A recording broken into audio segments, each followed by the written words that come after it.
લો બોલો મહેસાણામાં જિલ્લા પંચાયતે મંજૂરી વિના જ માર્કેટ તાળી બાંધ્યું છે। વિકાસ કમિશનરની મંજૂરી વગર માર્કેટ બનાવી દીધું તો પીપીપી ધોરણે બનેલા માર્કેટમાં મંજૂરી વગર ભાડા કરાર થતા નથી। આગળ વાત કરીએ તો વર્ષ 2022 થી બિલ્ડરે દુકાનો વેચી દીધી અને દુકાનો ચાલુ પણ થઈ ગઈ।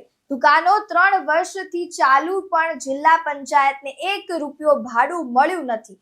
ભાડા કરાર નહીં થતા જિલ્લા પંચાયત ભાડું ઉઘરાવી શકતું નથી તો પ્રતિ ચોરસ મીટર 2 રૂપિયા અને દર વર્ષે 5% વધારા મુજબ ભાડું નિયત કરાયું હતું। અણધડ વહીવટને કારણે કરોડોની પ્રોપર્ટીની આવક શૂન્ય અત્યારે થઈ ગઈ છે। પીપીપી ધોરણે અપાયેલા કામમાં બિલ્ડરે દુકાનો વેચી પૈસા ઉભા કરી દીધા છે તો પ્રોપર્ટી જિલ્લા પંચાયતની છતાં 3 વર્ષથી ભાડા કરાર નથી થયા। 3 વર્ષથી વિકાસ કમિશનરમાં ફાઇલ અટવાયેલી છે તો મંજૂરી લીધા વિના બાંધકામ કરી દેવાતા હવે ફાઇલમાં સહીઓ પણ નથી થતી તો જિલ્લા પંચાયતની કરોડોની મિલકતનો વગર ભાડાએ અત્યારે ઉપયોગ થઈ રહ્યો છે।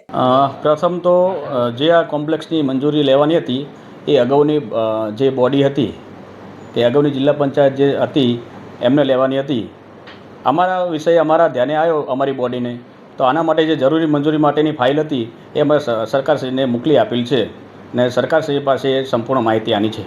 એટલે સાહેબ આ દુકાનો અત્યારે વેચાઈ ગઈ છે, 3 વર્ષથી દુકાનદારો કબજો કરીને બેઠા છે, ભાડું રૂપિયાની આવક જિલ્લા પંચાયતને મળતી નથી। હા, એટલે આની જે કાગળની પૂર્તતા કરવાની હતી એ જે મંજૂરી લેવાની હતી એના માટે તમામ ફાઇલ સરકારશ્રીને મોકલી આપી છે અને એમાં સરકારશ્રીને જ્યાં જ્યાં જરૂર પડે એની માહિતી અમે અહીંથી પૂર્તતા કરીએ છીએ। સાહેબ આ બાંધકામ પરમિશન લીધા વિના આ રીતે બાંધકામ કરવું કેટલે અંશે યોગ્ય છે?